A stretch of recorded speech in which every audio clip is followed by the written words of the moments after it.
Chris, how are you doing this morning? Good. How you doing?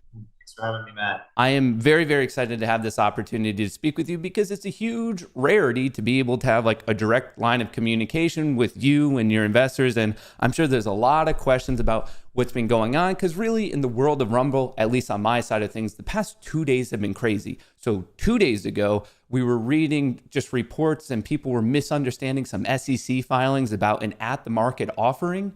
And then yesterday, I was reading some like short thesis reports that were using outdated data. And then Rumble and you personally, and then also Rumble's Twitter account have been kind of fighting back against it. So explain to me the past 48 hours with you being the CEO and Rumble, what's going on? It seems like pure chaos. Yeah, it kind of sucks. It really pisses it really pisses me off when you see shit like that. It started with just the regular S1 filing, and then the terminals all of a sudden started posting that we may sell 336 million shares. Like, okay, does that? I think that's like is imagine selling 336 million shares. Like, who writes that? And that's all it was. It was a headline Mm. saying in sellers may sell 336 million shares, and I'm like, how the heck does anybody get away with writing something like that? You may sell it, keyword being may, obviously. And that it's just crazy when you see that. That was really frustrating to see because like I don't see that. I don't see on Facebook's or Google's wires saying that all their insiders may sell all their shares. Like, so that was really frustrating. That was the first thing, and I was like, okay, whatever. And then another wire hits on the financial wires, and this time it's like some report by some person on Substack that I've never heard of, that had a paywall, and it was like minutes after he publicized it. And I'm like, how the heck did this Substack article now hit the wire? And like this Substack article was disgusting. It was like it starts off talking about like Glenn Greenwald and how Glenn was not a success on Rumble, which is just purely wrong. Glenn has been a huge success on Rumble. You can compare his YouTube channel versus his Rumble channel, put them side by side, and if YouTube is a success, then Rumble is a significant success. And he did so well, and was able to he did over 1 million views on a single video. Actually, I think it was like 1.3 million Wow. on a single video, which is, as you know, insane. That's an insane number. And he didn't do that much content, but like it was one of our first testing, and it went really well. And then we signed him to another Rumble exclusive deal that was supposed to start in September.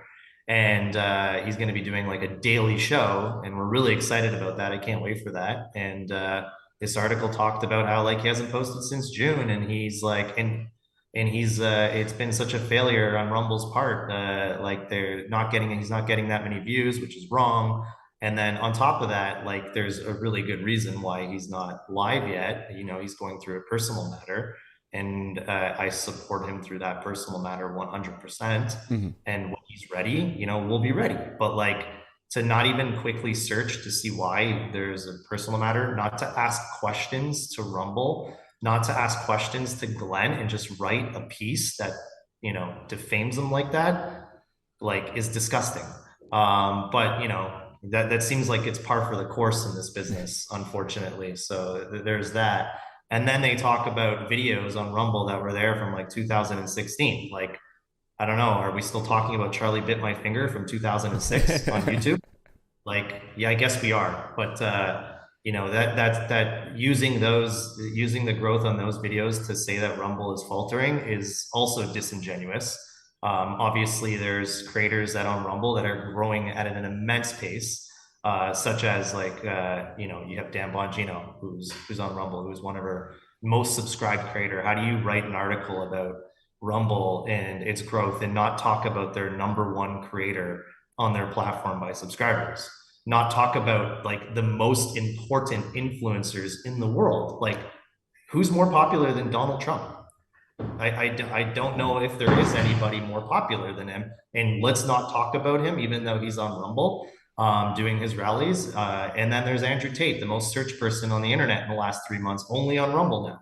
Like, let's not talk about these individuals who are like the most popular people in the world when it comes to Rumble's growth. So the whole article was just completely disingenuous. And the part that like is frustrating is that they pick this up. Like, why do they even give them the light and day when these people don't even ask us questions and don't even do basic fact checking on their articles? That's disappointing to me. And like, it sucks because like everyone gets hurt.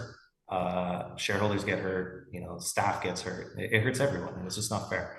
So yeah, it's been quite the week as I get to the United Arab Emirates, and it's been land here and then have this little bit of a shitstorm happening. So it's always fun. It's par for the course, like I said. So I'm used to it.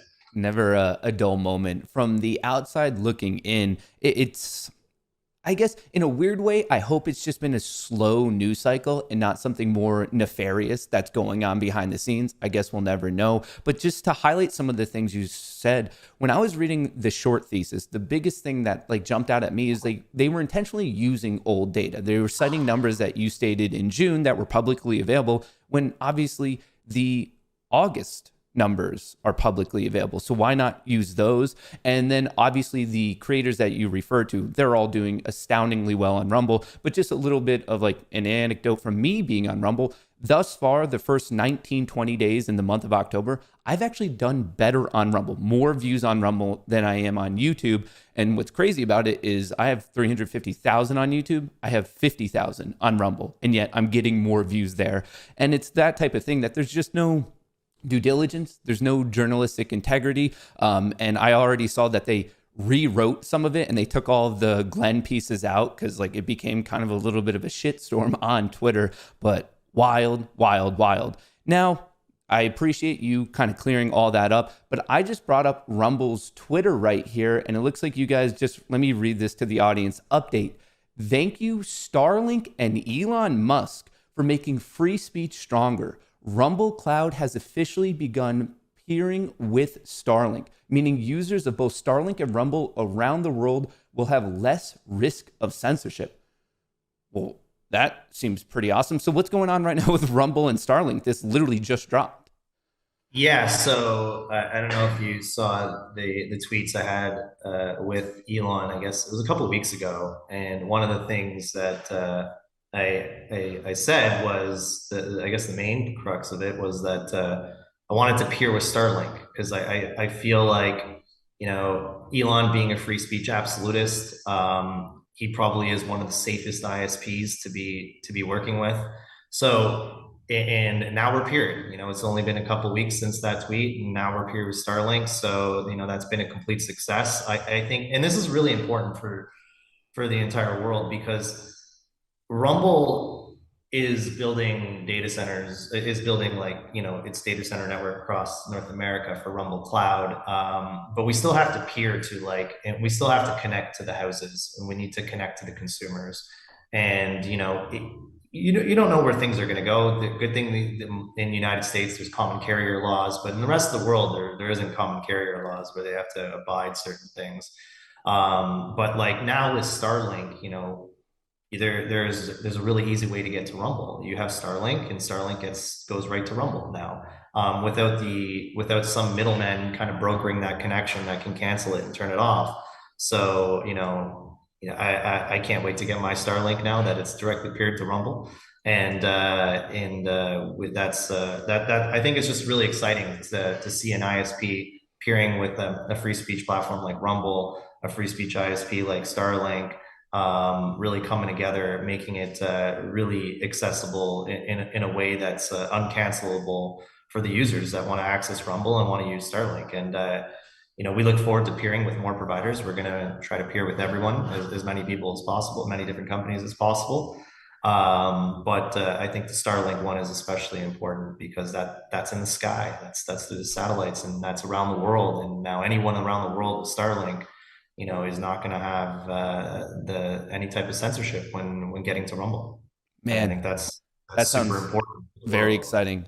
Massive congratulations to you and the team. So maybe for the people who the technical jargon like myself, it's going over our head. Is it just safe to say the TLDR version of this is like officially from a business perspective, Rumble and Starlink have partnered up? Is that like a fair way to explain this, or am I off a little bit?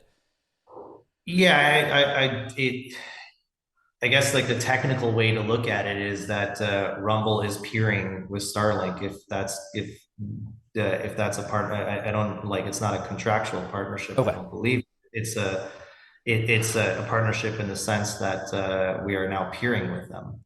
gotcha. So they are, we obviously had to communicate with them, and we had to peer with them, and they had to accept it, and we had to get it done, so that we can peer with them. So there is a process where we work with them directly to get it done, and thankfully they did it.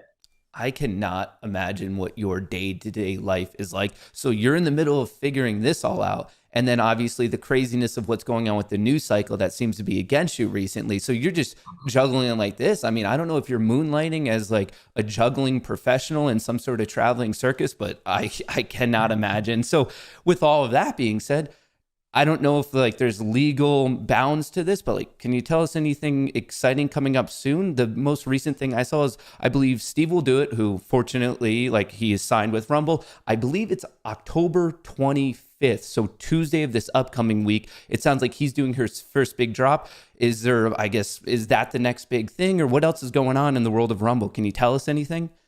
Yeah, so October 25th is going to be a huge day. Okay. And it's more than just Steve. It's going Yeah. to be so Steve's launching his video, and we're really excited in the way we're gonna do that. I think that we've really prepared for this moment. We really want to break the internet in a way that we've never done it before. So the most I can say is that get ready for the October 25th. It's going to be a big day. And I can't wait for that day, and let's see what happens. All right. Well, you heard it from the CEO himself. Mark your calendars for Tuesday, October 25th. Looks like they're looking to break the internet again. I truly appreciate your time. I'm sure everyone paying attention right now, especially the Rumble investors, do appreciate the time that you are talking to the investor base. In my personal opinion, that is the best way to own, operate, and really run a company. It's nice that you're backing up the people who are backing you up.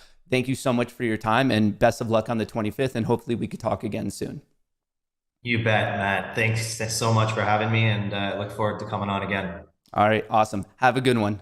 Bye. Take care.